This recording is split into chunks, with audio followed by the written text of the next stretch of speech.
Olá! Hoje a gente vai fazer um mergulho profundo em uma das obras mais transformadoras da psicologia, A Interpretação dos Sonhos, de Sigmund Freud. Vamos juntos desvendar as ideias que, sério, mudaram para sempre o jeito como a gente entende a nossa própria mente.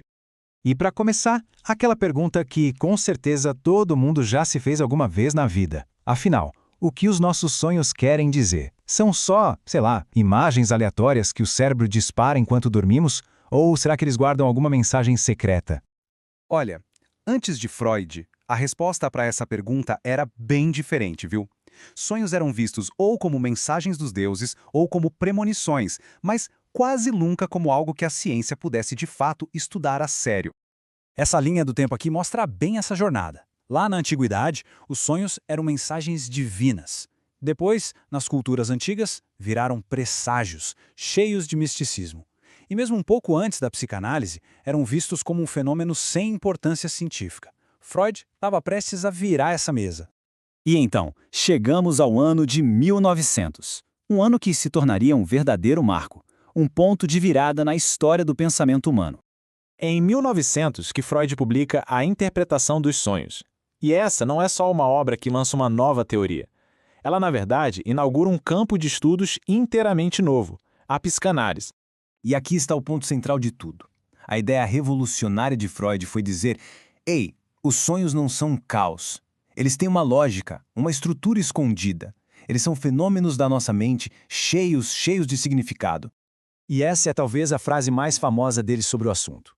Para Freud, os sonhos eram o caminho principal, a estrada real, para a gente conseguir acessar as camadas mais profundas e escondidas da nossa vida mental. O que ele chamou de inconsciente. Certo. Mas como essa tal mensagem oculta funciona, então? Bom, Freud vai dizer que todo sonho opera em dois níveis. Pensa assim, tem a história que a gente vê na superfície e tem o significado real que está bem no fundo. E essa distinção aqui é a chave de tudo. De um lado, o conteúdo manifesto. É a história do sonho, sabe, as cenas, as imagens que a gente lembra quando acorda. É a fachada. Do outro lado, escondido, está o conteúdo latente. E é aí que mora o verdadeiro significado. Os desejos, os conflitos, os pensamentos inconscientes e reprimidos. O trabalho do analista é justamente decifrar o latente a partir do manifesto. E aqui está a tese central do livro, dita de forma direta e, bem, poderosa. Freud afirma que todo sonho, sem exceção, é, na sua essência, a realização de um desejo inconsciente. Tá. Mas e os pesadelos? Alguém pode perguntar. Freud tem uma explicação. Até mesmo os sonhos ruins, de angústia, seriam realizações de desejos, só que de forma muito disfarçada. O desejo é tão inaceitável para a nossa consciência, muitas vezes vindo lá da infância, que ele precisa se distorcer todo para poder aparecer. E isso nos leva a um conceito fascinante, o trabalho do sonho. São as operações que a nossa mente faz para transformar aquele significado oculto, o conteúdo latente, no filme que a gente de fato sonha. É um processo de codificação, de disfarce. E aqui estão os 4 mecanismos que fazem essa mágica acontecer.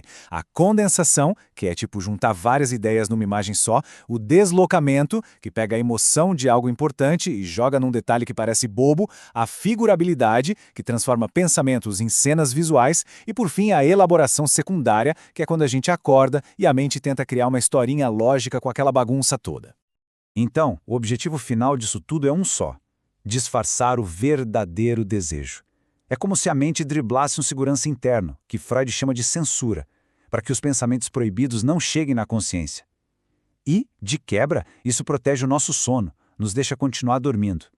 Ok, entendemos a teoria, mas e na prática?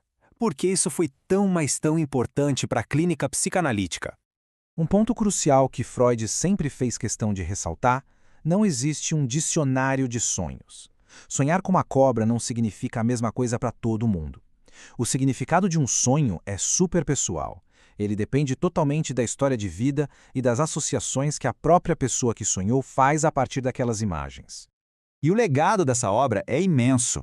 Ela não só é a base do método psicanalítico, mas ensina quem analisa a escutar o que não é dito, a ler nas entrelinhas. É uma porta de acesso para conflitos, fantasias, desejos reprimidos. E olha, mais de um século depois, continua sendo uma ferramenta clínica fundamental.